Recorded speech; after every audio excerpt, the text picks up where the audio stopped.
Finally গিয়ে সেই হারিয়ে যাওয়া পার্সেল আমরা খুঁজে পেলাম। Good morning SS family, welcome back to the channel.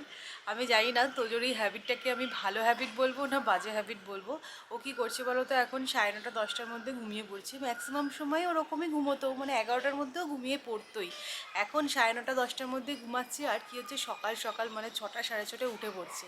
9:30টার সময় যখন ঘুমিয়ে পড়ছে তখন তো আমার আর সৌরভের খুব ভালো লাগছে, বা তাড়াতাড়ি বেশ ঘুমিয়ে পড়লো, এবার একটুখানি নিজেরা টিভি দেখছি, একসাথে ডিনার করতে পারছি। কিন্তু সকাল 6টায় যখন উঠে পড়ছে না, তখন তো খুবই বাজে লাগছে ব্যাপারটা।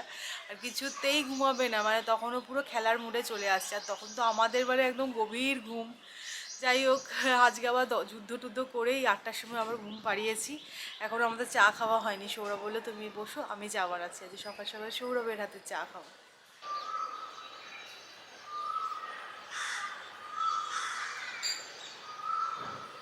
কালকে রাত্রিবেলা পঞ্চায়েত দেখতে গিয়ে আমি আর এডিট করতে পারিনি। এখন সকালবেলা উঠে আগে এডিট করলাম, ভিডিওটাকে আপলোড করে দিয়েছি। রাত্রিবেলা এডিটিংয়ের কাজটা সেরে রাখলে না সুবিধা হয়। তো কালকে তালে করে আর হয়নি, ঠিক আছে, কোনো ব্যাপার নয়। তো ইটস ডান। এবার আমি যাব ব্রেকফাস্ট বানাতে।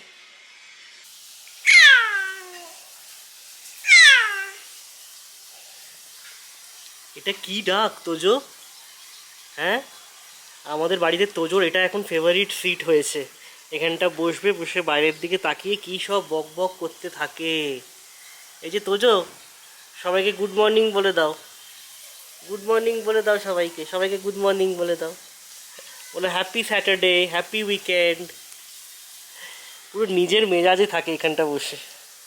আজকে জানো প্রথমবার আমি বানাচ্ছি ভার্মিসেলি উপমা। ব্রেকফাস্টে কি বানাবো হেলদি অপশন, তো আমার মনে হলো যে এটা বানানো যেতে পারে। তো কালকে ডিমার্ট থেকে আনিয়ে নিয়েছিলাম, তো বয়েল হয়ে গেছে। আজকে প্রথমবার বানাচ্ছি, তো আমার মনে হচ্ছে একটুখানি বেশি সেদ্ধ করে ফেলেছি আমি। তো ঠিক আছে, আজকে বানালে বুঝতে পারবো কি হচ্ছে না হচ্ছে। আর এখানে আমি সমস্ত ভেজিটেবলসও কাট করে নিয়েছি। এবার জাস্ট ফ্রাই করে এটা অ্যাড করে দিলেই হবে। অনেকটাই চাউমিনের মতোই, বাট এখানে কারি পাতা অ্যাড করা হয়, সর্ষে কারি পাতা ফোড়ন অ্যাড করা হয়, আর কাঁচা লঙ্কাও অ্যাড করবো। আমি আমার ফ্লেভারে বানাচ্ছি, যেরকমটা আমরা খেতে ভালোবাসি। অনেকে দেখলাম অনেক স্টাইলে বানায়, বাদাম ইউজ করতে পারো, তো আমি একটুখানি অল্প বাদামও অ্যাড করবো।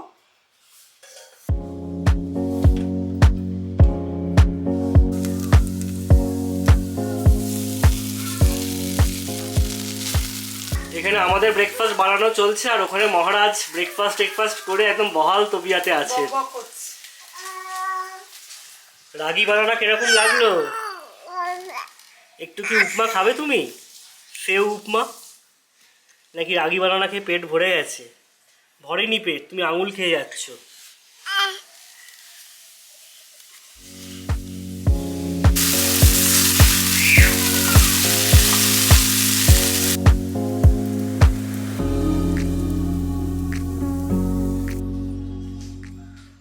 দেখো খেয়ে কিরম হয়েছে, প্রথমবার বানালাম। তুই একটু টেস্ট করবি নাকি? চাউমিনের মতনই হবে আমার যেটা মনে হচ্ছে, তবে কারি পাতা স্মেল আছে, বাদাম আছে, ভালো আছে। তুমি বলছিলে মানে যে বেশি সেদ্ধ হয়ে গেছে মনে হচ্ছে, সেরকমটা কিন্তু নয়। আচ্ছা, ঠিকই আছে। তোমাদেরকে আমি একটা জিনিস দেখাতে চাই। দেখো ফাইনালি সেই আমার মানি প্ল্যান্ট গাছটা এই পাইপটাকে সুন্দরভাবে কিন্তু জড়িয়ে উঠছে, আর কত বড় হয়ে গেছে দেখতে পাচ্ছ। তবে একটু ফাঁকা লাগছে, আমার মনে হচ্ছে আরও একটা ডাল তুলে দিলে আরও বেশি ঘন লাগবে, তখন দেখতে জিনিসটা আরও বেশি ভালো লাগবে। তো এই আর্টিফিশিয়াল ব্যাম্বোগুলো আর কোনো প্রয়োজন নেই, অরিজিনালি গাছটাই দেখতে বেশি ভালো লাগছে। এবার তো বর্ষাও পড়ে যাবে না, বর্ষায় দেখবে আরও তত্তর করে বাড়বে। টেবিল চেয়ারগুলো আজকে ব্যালকনিতে বার করে দিয়েছি ঠিক কথাই, কিন্তু আজকে মনে হচ্ছে না পরিষ্কার করতে পারবো বলে, কারণ হাতে একটু সময় নেই না, পরিষ্কার করতে হবে, অবস্থা খুবই খারাপ। তো যাই হোক, এইগুলোর আর কোনো প্রয়োজন নেই, এগুলোকে অন্য জায়গায় রাখবো। এই জায়গাটা এমনিই দেখতে খুব ভালো লাগছে। তবে এই পোর্শনটা না আমি চেষ্টা করবো একটু অন্যরকমভাবে ডেকোরেট করতে, দেখা যাক কী হয়। আর এই গাছটা খুব সুন্দরভাবে এখানে ট্রেল করেছিল, তোমরা দেখেছিলে, বাট নিচে যেহেতু দিয়ে চলে গেছিলাম না, তো ওটা তো আর ওরকমটা নেই। দেখি এটাকে একটুখানি ম্যানেজ করতে হবে। আজকে ফাইনালি গিয়ে সিসিটিভিটা অর্ডার করলাম। তোমাদেরকে আগেও বলছিলাম যে একটা প্রয়োজন হয়ে পড়েছে। তো যখন ওই ঘরে ঘুমোয় নিজে তখন আমরা তাহলে এই পাশে নিশ্চিন্তে কাজটা করতে পারি। আমরা এতদিন কী করছিলাম বলো তো, এই হোয়াটসঅ্যাপে ভিডিও কল করে একটা ফোন ওখানে রেখে দিয়েছিলাম, একটা ফোন এখানে নিয়ে আসছিলাম। একে তো ব্যাটারি ড্রেন হয় সেটাতে, তারপরেও কি তোদের যদি একটু মুভ করে সেটা তো আমাদেরকে নোটিফিকেশান পাঠাবে না কোনো মুভমেন্ট সেন্স করে। ওটা কী হয়, আমাদের সবসময় স্ক্রিনের দিকে তাকিয়ে বসে থাকতে হয়, মানে খাচ্ছি বা কিছু টিভিতে দেখছি, বাট সবসময় স্ক্রিনের দিকে চোখ করে বসে থাকতে হতো। তো সিসিটিভিটা থাকলে একটা কি ভালো, মোশন সেন্স করে যখনই ও নড়বে টড়বে আমাদেরকে নোটিফিকেশান আসবে, তো দেখে নিতে পারবো। আজকেই ডেলিভার হবে সন্ধেবেলা, দেখে সেটাকে ফিক্স করে লাভ হচ্ছে কি না সেটা ফার্স্টে দেখতে হবে। আশা করছি তো উপকার হবে, তো দেখা যাক। জবের থেকে কলকাতা থেকে এসেছি, মোটামুটি তোজোর এই টাইমে একটা ঘুম পাকা ছিল, খেয়ে দিয়ে উঠে ঘুমোতো, আমি আর সবই একসাথে বসে লাঞ্চ করতাম, বাট আজকে সেটা আর হবে না। আজকে চিড়ে ভিজছে না। আজকে ওনার চোখে ঘুম নেই, ওনার লাঞ্চ হয়ে গেছে ঠিক কথা, বাট ঘুম নেই চোখে। কে আগে খাবে, তুমি না আমি? তুমি কে না, আর ওই করে যায়, তুমি বলো তুমি খাও, আমি বলি তুমি খাও। আফটার ইউ, তাই নাকি? আজকে বাড়ির অনেক কাজ ছিল বলে আমি সেভাবে আর রান্না করিনি কিছু। কালকে রাত্রিবেলা রাজমা বানিয়েছিলাম, সেটাই রয়ে গেছে। রাজমাটা খেতে খুব একটা ভালো হয়নি, কিন্তু ঠিক আছে, খেয়ে নেবো, নষ্ট তো করবো না। আর কালকে যে চিংড়ি মাছ বানিয়েছিলাম তো সেটাই আছে। তো এই হচ্ছে আজকে আমাদের লাঞ্চের মেনু, আর তার সাথে একটু আম কেটে নিয়েছি। তোজোকে সুইংয়ে বসিয়ে আমরা দুজনেই একসাথে খেয়ে নেওয়ার চেষ্টা করছি, জানি না সফল হবো কি না। একের পর এক শুধু ঘর বাড়ি পরিষ্কার চলছে, তো অনেকদিন ম্যাট্রেসটা ক্লিন করা হয়নি। আগারোর এই বেড ভ্যাকুয়াম ক্লিনারটা দিয়ে আমি ম্যাট্রেসটা ভালোভাবে ক্লিন করে নিচ্ছি। এটা কিন্তু খুব কাজের একটা জিনিস।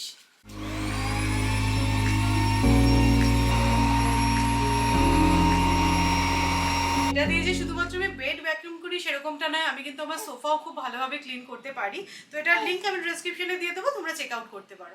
আজকে দুপুরে আর রেস্ট নেওয়া হলো না, অফিসিয়াল কয়েকটা কাজ ছিল সেগুলো সারলাম, তারপরে বাড়ির টুকটাক কাজ করলাম, করতে করতে এখন বেজে গেছে 6:30। ফ্রেশ হবো, দেন চা বানাবো। আমাদের এখানে বৃষ্টি শুরু হয়ে গেছে, ভেবেছিলাম আলো থাকতে থাকতে তোজোকে নিয়ে একটু বেরোবো, ওরও বেরোনো হবে, আর আমি গাছের দোকানে যাবো, কয়েকটা গাছ নিয়ে আসবো, আর একটু সার টার নিয়ে আসার আছে, কিন্তু সেটা তো আর আজকে হলো না। দেখতে দেখতে দেখো 1 সপ্তাহ অলমোস্ট হয়ে গেল আমরা পুনেতে এসে গেছি। তোমরা অনেকে জিজ্ঞাসা করছিলে যে তোমরা পুনেতে এসে গেলে, বললে যে রংধনুতে যাবে, তোমরা তো রংধনু গেলে না। সত্যি কথাই, কলকাতা যাওয়ার পরে মনে হয় ঠিক আছে, হাতে তো সময় আছে, এখন যা গরম, একটু পরেই যাবো, একটু বৃষ্টি বৃষ্টি হোক তারপরে যাব। তারপরে জানি দার্জিলিং থেকে ফিরে রংধনু যাবই যাব। তারপরে ফিরেই তো আমার পেট খারাপ হয়ে গেল, তারপরে হয়ে গেল জ্বর, সৌরভের শরীর খারাপ, তোজোরও একটুখানি গা গস, এই সমস্ত নিয়ে আর যাওয়াই হলো না রংধনু। এবারে এত খারাপ লাগছে, আজকে যেন ম্যানেজারবাবু কল করেছিলেন, বললেন যে আপনারা তো বললেন আসবেন, আমি কাঁঠাল রেখে দিয়েছিলাম, গাছ পাকা আম আছে, তো কিছুই আর খাওয়াও হলো না। মেনলি হচ্ছে এতদিন যাইনি, আমি তো কবে লাস্ট রংধনু গেছি আমি ভুলেই গেছি। সৌরভ নয় লাস্টবার গিয়ে একবার গেছিলো, খুব মনটা খারাপ লাগছে। আর মামুনিদেরও যে বলবো এখন একটু যাও রংধনুতে গিয়ে কাঁঠাল টাঠাল নিয়ে এসো, কিন্তু বড়নগরের বাড়িতেও না একটা মিসঅ্যাপ হয়ে গেছে, সেই জন্য এক্ষুনি মামুনিরাও যেতে পারবে না। দেখা যাক, নেক্সট বার গিয়ে তো আমি মানে অন্য কোনো কাজ সারবো না, আগে আমি একবার রংধনু যাব। সত্যি মন ভীষণ টানে গো, কিন্তু এবারে কী যে হয়ে গেল, তালেগুলো ওই কাজটা আর হলোই না। বৃষ্টি তো হচ্ছেই, প্লাস দেখো কি সুন্দর সানসেট হচ্ছে, আকাশে মেঘ মেঘ ডাকছে, তার মধ্যে ফুরফুরে হাওয়া আর এই সানসেট, আর আমরা চাও বসিয়েছি, অসাধারণ কম্বিনেশন।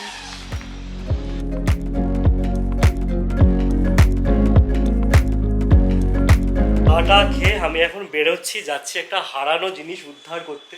বেশ ভালো জোরে বৃষ্টি পড়ছে, ছাতা নিয়ে নিয়েছি, দেখি গিয়ে পাই কিনা জিনিসটা। অনেক দিন আগে হারিয়ে গেছিলো, তোমাদের সাথেও শেয়ার করেছিলাম, অনেক কাঠখড়ও পুড়িয়েছিলাম জিনিসটা পাওয়ার জন্য, বাট তখন পাইনি, পরবর্তীকালে খোঁজ পেয়েছিলাম কোথায় আছে, তো আজকে গিয়ে উদ্ধার করে আনি, চলো।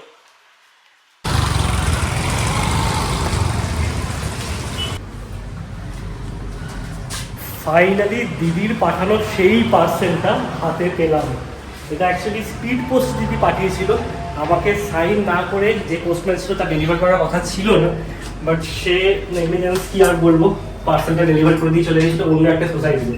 তারপর অনেক কাঠখড় পুড়িয়ে খোঁজ টোজ লাগিয়ে বুঝতে পেরেছিলাম যে কোথায় আছে, তারপরে ফোনে যোগাযোগ করেছিলাম কলকাতা থাকতেই, তারপর আজকে এসে কালেক্ট করে নিয়ে গেলাম। ভেতরে কি আছে বাড়ি গিয়ে দেখাচ্ছি, দিদিও ভীষণ খুশি হবে অ্যাকচুয়ালি, তোদের জন্য পছন্দ করে জিনিসপত্র কিনে পাঠিয়েছিল, তারপরে জিনিসটা হারিয়ে গেল, খুব মন খারাপ লাগছিল। তো ঠিক আছে, সবাই খুশি। ফাইনালি গিয়ে সেই হারিয়ে যাওয়া পার্সেল আমরা খুঁজে পেলাম, যদিও সারপ্রাইজের কোনো ব্যাপার নেই, আমরা জেনে গেছি এটাতে কি আছে, বাট ঠিক আছে, আনপ্যাক করা যাক। তোমাদের কাছে সারপ্রাইজ, দিদি আমাদেরকে বলে দিয়েছে তোদের জন্য কি কি পাঠিয়েছে। হ্যাঁ তোমার জন্যই, তোমার জন্যই আছে, তোমার জন্যই আছে। যাই হোক, পয়লা বৈশাখের গিফট এখনই তোজো পেয়েছে, তবে পয়লা বৈশাখ অনুপাতে কিন্তু জামাগুলো বেশ বড়ই ছিল। হ্যাঁ সেটাই মনে হচ্ছে এখন দেখে, তখন তো তোজো আরো ছোট। তো যাই হোক, একটা খুব সুন্দর শার্ট প্যান্ট, আর তার সাথে কিউট দুটো জুতো, এই যে এটা মনে হচ্ছে মোজা জুতো না? হ্যাঁ, এটা মোজা জুতো। এটা বেশ সুন্দর কিউট দেখতে। তো তোমার গিফট পছন্দ হয়েছে? হ্যাঁ, খুব ভালো লেগেছে। পিপিকে বলে দাও, পিপিকে বলে দাও থ্যাংক ইউ পিপি। ওর এক দৃষ্টিতে তাকিয়ে আছে। এগুলো তোমার বাবা, এগুলো তোমারই তো। কেউ নেবে না তোমার থেকে। এগুলো তোমার, হ্যাঁ এগুলো তোমার। পিপি পাঠিয়েছে এগুলো, হ্যাঁ পিপি পাঠিয়েছে এগুলো তোমার গিফট। আমাদের সব ব্যাগ তো আনপ্যাক করা হয়ে গেছে, বাট লাস্টে যেটা বাকি ছিল সেটা হচ্ছে তোজোর এই ডাইপার ব্যাগটা আনপ্যাক করা। তো সেটাও এখনই জাস্ট বসে আমি করে নিলাম। তো কি বলো তো, তোমরা তো দেখেইছো আমি দার্জিলিংও গেছি বা কলকাতাও ট্রাভেল করেছি, আমি কিন্তু সব জায়গায় লাভলাপের এই ডাইপার ব্যাগটা ক্যারি করি। এটা খুব ভালো, মানে এত স্পেসিয়াস, অনেক জিনিস ধরে, মানে বাচ্চাদের যা যা বটল থেকে শুরু করে বা যদি তুমি টিফিন বক্স ক্যারি করছো, খাবার ক্যারি করছো, সব কিছু তুমি এই ব্যাগটার মধ্যে সুন্দরভাবে অর্গানাইজলি নিয়ে যেতে পারবে। তো আমি ডেসক্রিপশনে লিঙ্ক দিয়ে দেবো, তোমরা চেক আউট করতে পারো। আমার তো কোয়ালিটিও খুব ভালো লেগেছে। ডিনারে আজকে কি বানাবো করতে করতে সৌরভ বেরোলো পার্সেলটা আনতে। আমি বললাম যে তাহলে একটুখানি চিকেন নিয়ে এসো, তো বোনলেস চিকেন নিয়ে এসেছে। চিকেন ফ্রাই টাইপের করব, একটু অন্যরকমভাবে বানাচ্ছি। আমার মনে হচ্ছে গরম গরম রুটি দিয়ে খেতে বেশ ভালোই লাগবে। চিকেনটা ম্যারিনেট করে রেখেছি ভিনিগার, গোলমরিচের গুঁড়ো, স্বাদ মতো নুন আর কাঁচা লঙ্কা দিয়ে। আর এখানে পেঁয়াজ ক্যাপসিকামটাও কাট করে নিয়েছি। একটু সস টস দিয়ে ভালো করে নাড়াচাড়া করবো। চিলি চিকেন টাইপের নয়, বাট ওই ফ্রাই টাইপের বলতে পারো। আর একটুখানি পেঁয়াজ টিয়াজগুলো থাকলে ওই দিয়ে রুটি খাওয়া হয়ে যাবে। তো চলো ট্রাই করা যাক, হোপফুলি ভালো লাগবে খেতে। সৌরভ বলছে হ্যাঁ এটা নাকি মানে ওদের ব্যাচেলার লাইফে উৎসবটা নাকি বানাতো এরকমভাবে চিলি চিকেন টাইপের একটা কিছু। যে ঠিক আছে তাহলে দেখা যাক, ভালোই হবে, তোমারও ব্যাচেলার লাইফের মেনু মনে পড়ে যাবে। তো চলো আমার রুটিটাও হয়ে গেছে যেহেতু, ভালোই হলো। এবার জাস্ট গরম গরম এটা বানাবো আর ডিনার করে নেবো। এর মধ্যে অ্যাড করছি একটা ডিম আর অল্প একটু কর্নফ্লাওয়ার।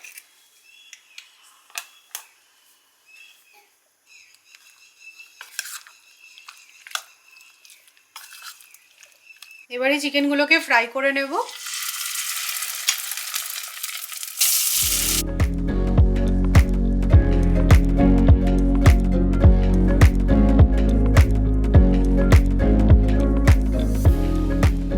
ডিম আর কর্নফ্লাওয়ারের দেখো হালকা একটা কোটিংও কিন্তু হয়েছে।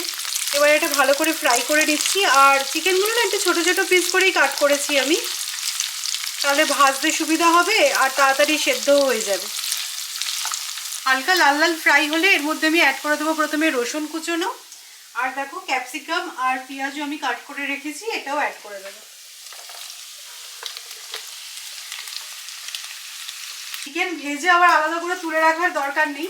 তোমাদের সাথে আমি তো ব্যাচেলার চিকেনের রেসিপি শেয়ার করেছিলাম, এটা বলতে পারো ব্যাচেলার চিলি চিকেনের রেসিপি। না অ্যাকচুয়ালি এটা উৎসব যেভাবে বানাতো তাতে কিন্তু ডিম আর কর্নফ্লাওয়ারের যে কোটিং সেটা দিত না, এমনি চিকেনটা হালকা করে ফ্রাই করে ভেজিটেবলসগুলো অ্যাড করে সস অ্যাড করে দিত, ব্যাস আমরা একদম মানে উড়িয়ে দিতাম। দুটো রুটি বেশি করতে হতো সেদিনকে।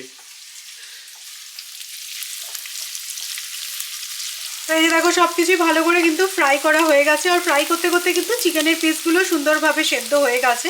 হ্যাঁ, পেঁয়াজ আর ক্যাপসিকামটা তো একদম লাল লাল করে ফ্রাই করার কোনো দরকার নেই, তো ট্রান্সলুসেন্ট হয়ে গেছে। এবার এর মধ্যে আমি সসগুলো অ্যাড করে দেবো। তো এখানে আমি নিয়ে নিয়েছি টমেটো কেচাপ, চিলি সস আর সোয়া সস।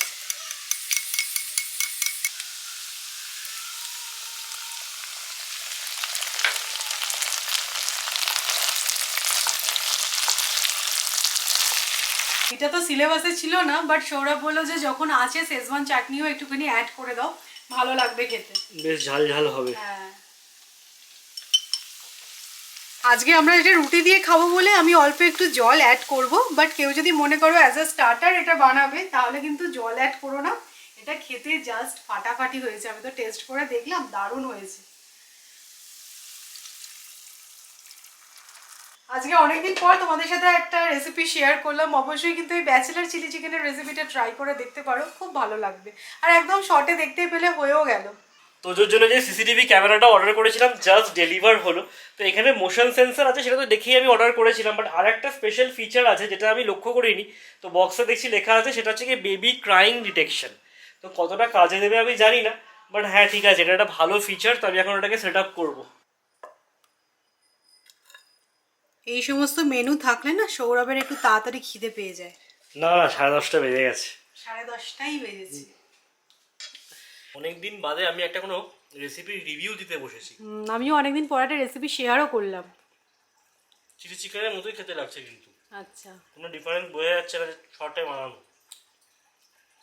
ভালো হয়েছে। হুম, স্যালাড থাকলে একটু ভালো হতো মনে হচ্ছে না? চলবে। এটা যে তুমি বানিয়েছো এটাই অনেক। আমি আর সৌরভ এখন খেতে বসেছি, তোজো কিন্তু ঘুমিয়ে গেছে, ঠিক আছে, ও আর উঠবে না। তো এই ব্যাপারটা খুব ভালো লাগে, মানে যেটা দিয়ে আজকে ব্লগটা স্টার্ট করেছিলাম। তো কালকে আবার সকাল সকাল ঘুম থেকে উঠে পড়বে অ্যাজ ইউজুয়াল। 10:30টার মধ্যে যদি কেউ ঘুমিয়ে পড়ে তো তাড়াতাড়ি তো ঘুম ভেঙে যাবেই। আর আমাদের সত্যি বলতে 10:30টায় তো ঘুমোতে যেতে ইচ্ছাই করে না। তো চলো, কালকে আবার দেখা হচ্ছে একটা ইন্টারেস্টিং ব্লগে। আর আজকে ব্লগটা যদি ভালো লাগে লাইক করো, শেয়ার করো, চ্যানেলটা সাবস্ক্রাইব করো। Tata, good night.